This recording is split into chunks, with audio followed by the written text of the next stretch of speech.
Hey guys, today we're going to read and discuss The Monkey's Paw. Be careful what you wish for, you may receive it. It's a quote that kind of goes with the story. The story is in the story, we want to examine the motif of three. A motif is a reoccurrence in literature, it's something that you see over and over again. So think about the stories where things happen in threes. The Monkey's Paw is one of them. Also, What of a Goldfish Would You Wish? We just read that. That's another one of those stories that has the motif of three. I'm sure you can think of many others, like the Three Little Pigs and so on. So let's start with this. Outside, the night was cold and wet, but in the small living room, the curtains were closed and the fires burnt brightly.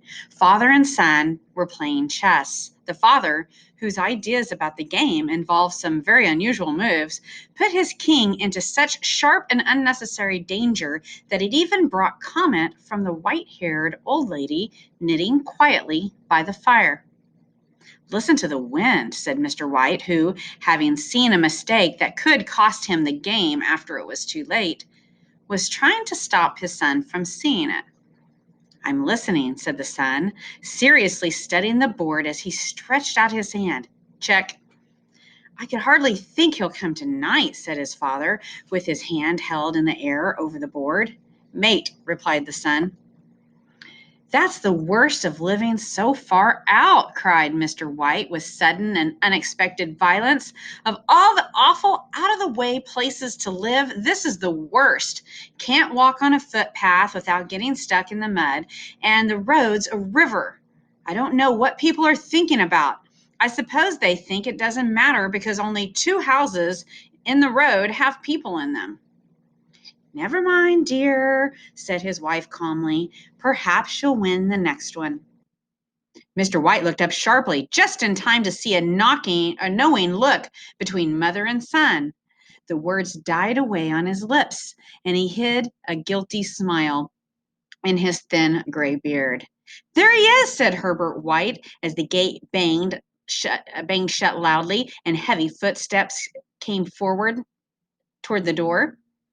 The old man rose quickly and, opening the door, was heard telling the new arrival how sorry he was for his recent loss. The new arrival talked about his sadness, so that Mrs. White said "tut, tut," and coughed gently as her husband entered the room, followed by a tall, heavy-built, strong-looking man whose skin had the healthy reddish color associated with outdoor life and whose eyes showed that he could be a dangerous enemy.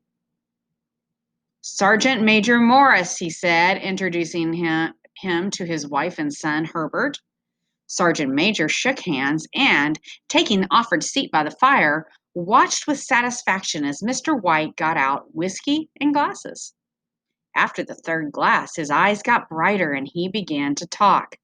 The little family circle listened with growing interest to this visitor from distant parts, as he squared his broad shoulders in the chair and spoke of wild scenes and brave acts, of wars and strange peoples.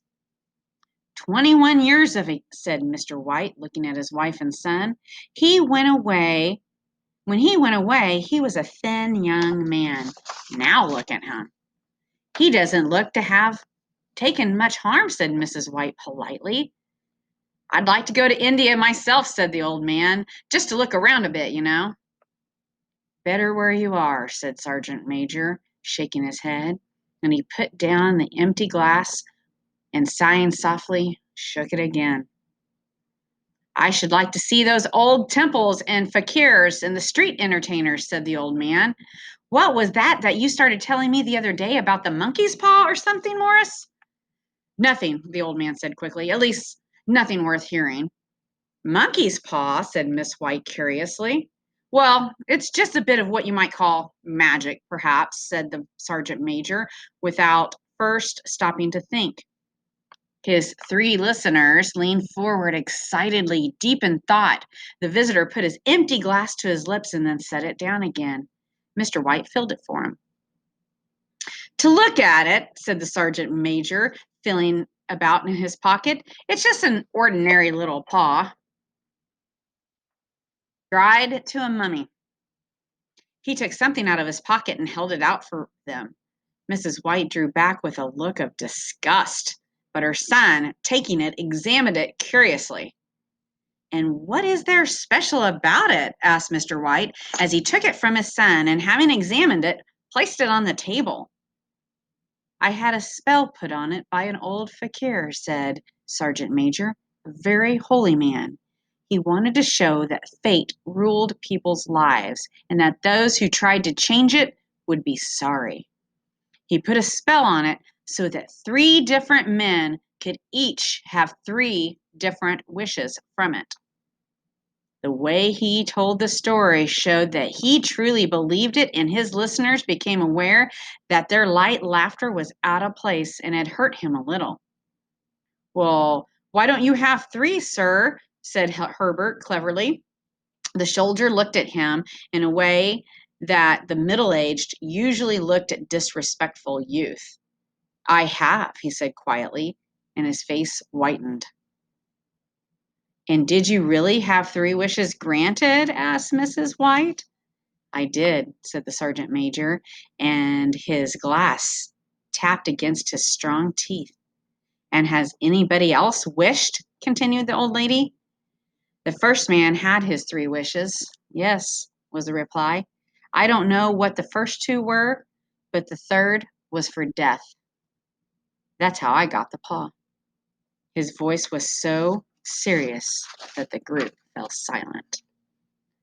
"And if you've had your 3 wishes, it's no good to you now then, Morris," said the old man at last. "What do you keep it for?" The soldier shook his head. "Fancy, I suppose," he said slowly. "But I did have some idea of selling it, but I don't think I will.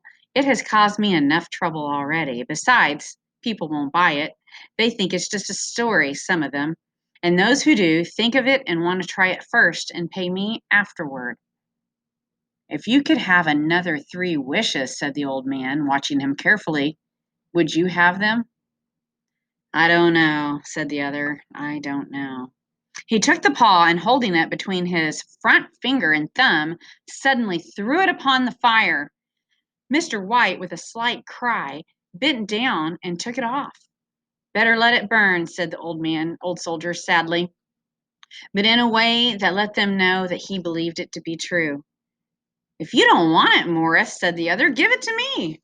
"I won't," said his friend with stubborn determination. "I threw it on the fire. If you keep it, don't hold me responsible for what happens. Throw it on the fire like a sensible man." The other shook his head and examined the possession closely. "How do you do it?" he asked. "Hold it up in your right hand and state your wish out loud so it can be heard," said the sergeant major. "But I warn you of what might happen."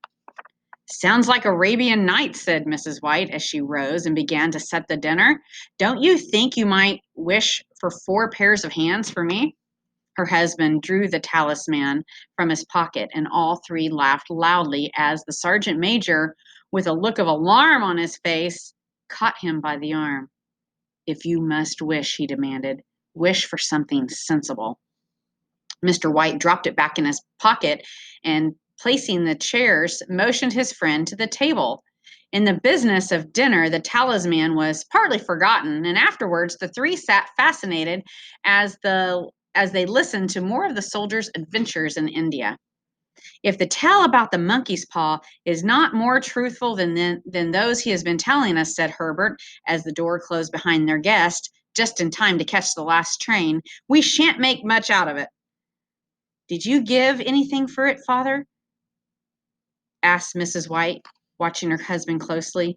"A little," he said, coloring slightly. "He didn't want it, but I made him take it, and he pressed me again to throw it away." "Not likely," said Herbert, with pretending horror. "Why, we're going to be rich and famous and happy." Smiling, he said, "Wish to be a king, father, to begin with. Then mother can't complain all the time." He ran quickly around the table, chased by the laughing Mrs. White, armed with a piece of cloth. Mr. White took the paw from his pocket and eyed it doubtfully. "I don't know what to wish for, and that's a fact," he said slowly. "It seems to me I've got all I want." If you only paid off the house, you'd be quite happy, wouldn't you? Said Herbert, with his hands on his shoulder. Well, wish for 200 pounds then. That'll just do it. His father, smiling and with an embarrassed look for his foolishness in believing the soldier's story, held up the talisman. Herbert, with a serious face, spoiled by only a quick smile at his mother, sat down at the piano and struck a few grand chords. I wish for 200 pounds, the old man said clearly. A fine crash from the piano greeted his words, broken by a frightened cry from the old man. His son and wife ran toward him. It moved, he cried, with a look of horror at the object as it lay on the ground floor or lay on the floor. As I wished, it twisted in my hand like a snake. Well, I don't see the money, said his son. He picked it up and placed it on the table. I bet I never shall. It must have been your imagination, father, said his wife, regarding him worriedly. He shook his hand. Never mind, though. There's no harm done, but it gave me a shock all the same. They sat down by the fire again while the two men finished their pipes. Outside, the wind was higher than ever, and the old man jumped nervously at the sound of the door banging upstairs. An unusual and depressing silence settled on all three, which lasted until the old couple got up to go to bed. I expect you'll find the cash tied up in a big bag in the middle of your bed, said Herbert as he wished them good night. And something horrible sitting on top of your wardrobe watching you as you pocket your ill-gotten money. Herbert, who normally had a playful nature and didn't like to take things too seriously, sat alone in the darkness looking into the dying fire. He saw faces in it, the last so horrible and so monkey-like that he stared at it in amazement. It became so clear with a nervous laugh. He felt on the table for a glass containing some water to throw over it. His hand found the monkey's paw, and with a little shake of his body, he wiped his hand on his coat and went up to bed. In the brightness of the wintry sun next morning, as it streamed over the breakfast table, he laughed at his fears. The room felt as it always had, and there was an air of health and happiness which was not there the previous night. The dirty, dried up little paw was thrown onto the cabinet with a carelessness which indicated no belief in what good it could do. I suppose all old soldiers are the same, said Mrs. White. The idea of listening to such nonsense. How could wishes be granted these days? And if they could, how could 200 pounds hurt you, father? Might drop on his head from the sky, said Herbert. Morris said things happen so naturally, said his father, that you might, if you so wished, not see the relationship. Well, don't break into the money before I come back, said Herbert as he rose from the table to go to work.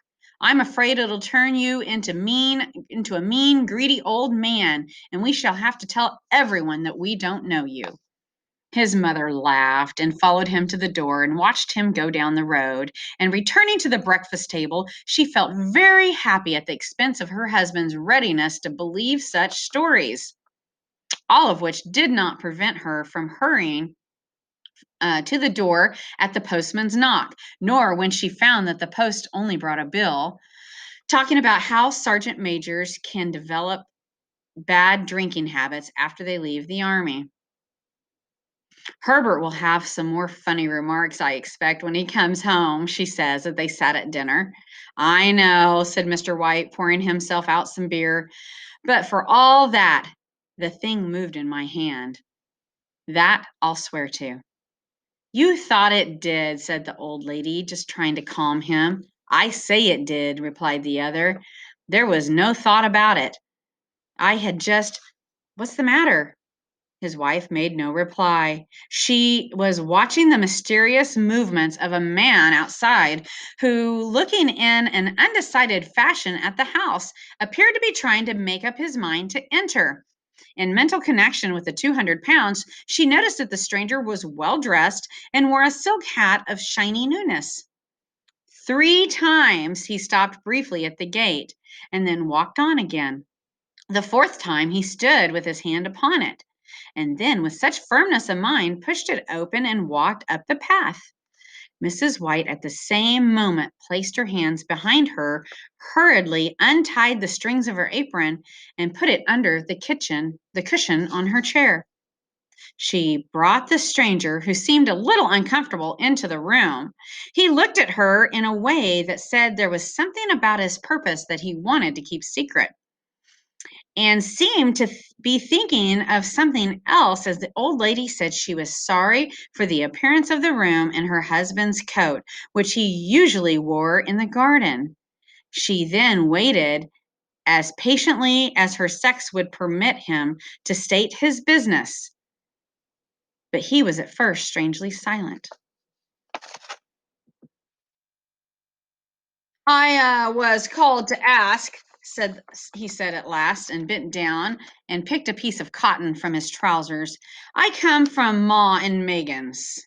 The old lady jumped suddenly in alarm. Is anything the matter? She said breathlessly.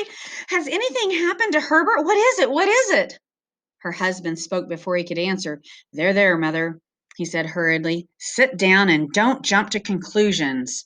You've not brought bad news, I'm sure, sir, and eyed the other, expecting that it was bad news, but hoping he was wrong. I'm sorry, began the visitor. Is he hurt? Demanded the mother wildly. The visitor lowered and raised his head once in agreement. Badly hurt, he said quietly, but he is not in any pain. Oh, thank God, said the woman, pressing her hands together tightly. Thank God for that. She broke off as the tragic meaning of the part about him not being in pain came to her. The man had turned his head slightly so as not to look directly at her, but she saw the awful truth in his face.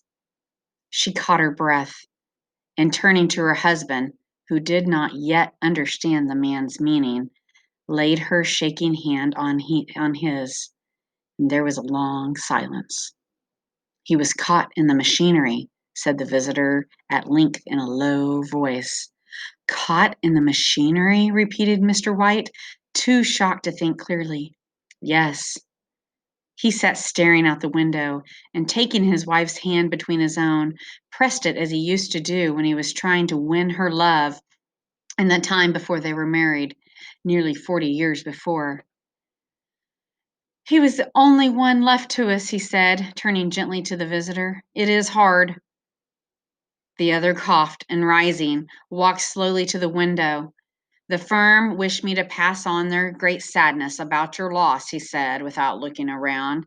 I ask that you please understand that I am only their servant and simply doing what they told me to do. There was no reply. The woman's face was white, her eyes staring, and her breath unheard.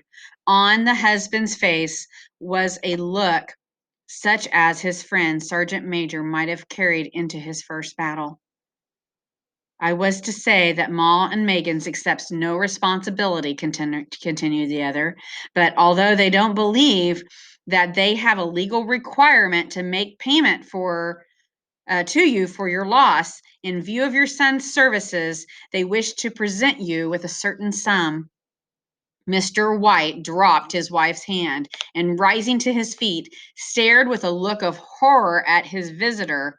His dry lips shaped the words, How much?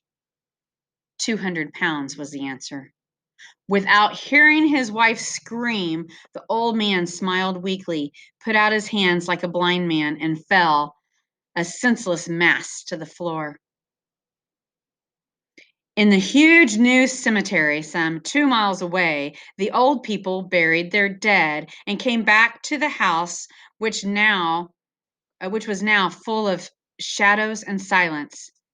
It was all over so quickly that at first they could hardly realize it, and remained in a state of waiting for something else to happen, something else which was to lighten this load, too heavy for their hearts to bear.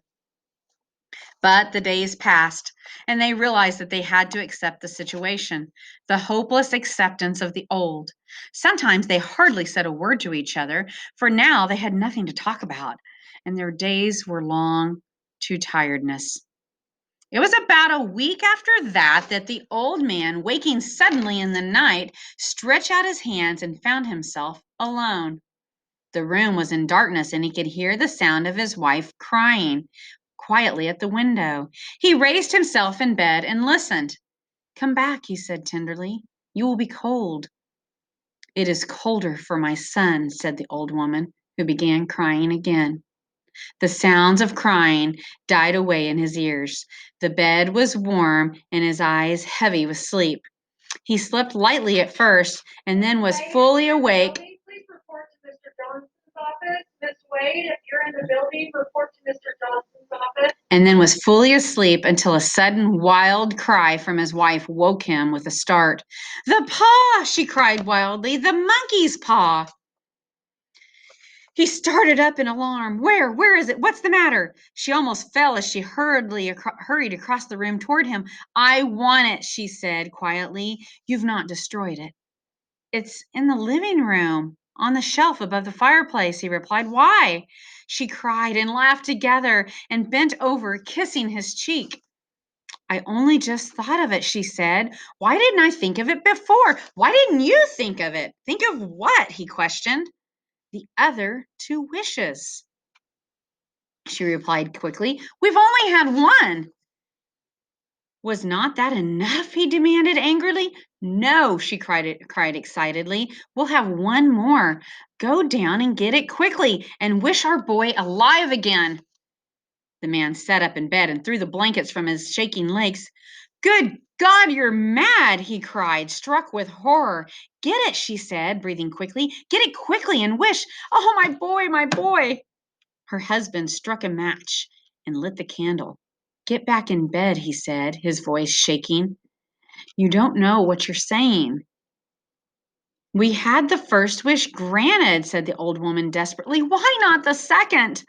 "A coincidence," said the old man. "Go get it and wish," cried his wife, shaking with excitement. The old man turned and looked at her, and his voice shook. "He's been dead 10 days. And besides, I would not tell you before, but I could only recognize him by his clothing. If he was too terrible for you to see, then how now?" "Bring him back," cried the old woman, and pulled him toward the door. "Do you think I feared the child I have nursed?" Then he went down into the darkness and felt his way into the living room, then to the fireplace. The talisman was in its place on the shelf, and then a horrible fear came over him that the unspoken wish might bring the broken body of his son before him before he could escape the room. He caught his breath as he found that he had lost the direction of the door. His forehead cold with sweat, he felt his way around the table and along the walls until he found himself at the bottom of the stairs with the evil thing in his hand. Even his wife's face seemed changed as he entered the room. It was white and expectant, and to his fears seemed to have an unnatural look upon it. He was afraid of her. "Wish," she cried in a strong voice. "It's foolish and wicked," he said weakly. "Wish," repeated his wife. He raised his hand. "I wish my son alive again." The talisman fell to the floor and he looked at it fearfully. Then he sank into a chair, and the old woman, with eyes burning, walked to the window and opened the curtains. He sat until he could no longer bear the cold, looking up from time to time at the figure of his wife staring through the window. The candle, which had almost burned to the bottom, was throwing moving shadows around the room. When the candle finally went out, the old man, with an unspeakable sense of relief at of the failure of the talisman, went slowly back to his bed. And a minute afterwards, the old woman came silently and lay without movement beside him. Neither spoke, but lay silently listening to the ticking of the clock. They heard nothing else other than the normal night sounds. The darkness was depressing. And after lying for some time, building up his courage, the husband took the box of matches and, lighting one, went downstairs for another candle. At the foot of the stairs, the match went out, and he stopped to light another. and at the same moment a knock sounded from the front door. It was so quiet that it could only be heard downstairs, as if the knocking wanted to keep their coming a secret. The match fell from his hand, and he stood motionless, not even breathing, until the knock was repeated. Then he turned and ran quickly back into his room and closed the door behind him. A third knock sounded through the house. "What's that?" cried the old woman, sitting up quickly.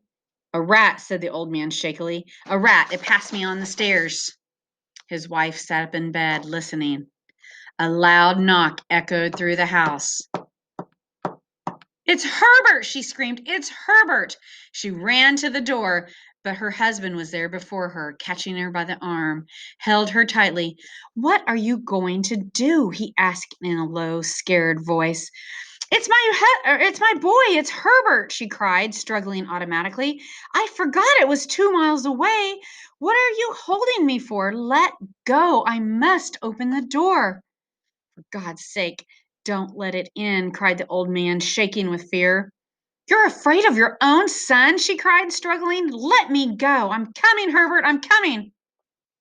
There was another knock, and then another. The old woman, with a sudden pull, broke free and ran from the room.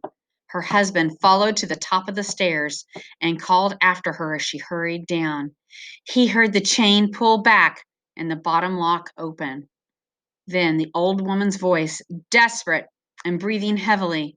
"The top lock!" she cried loudly. "Come down! I can't reach it!" But her husband was on his hands and knees, feeling around wildly on the floor in search of the paw. If only he could find it before the thing outside got in. The knocks came very quickly now and echoing through the house. He heard the noise of his wife moving the chair and putting it down against the door, and he heard the movement of the lock as she began to open it, and at the same time he found the monkey's paw and frantically breathed the third wish and last wish. The knocking stopped suddenly, although the echoes of it were still in the house. He heard the chair pull back and the door opened. A cold wind blew up the staircase, and a long, loud cry of disappointment and pain from his wife gave him the courage to run down to her side. And then to the gate. The streetlight opposite shone quiet on a deserted road. The end.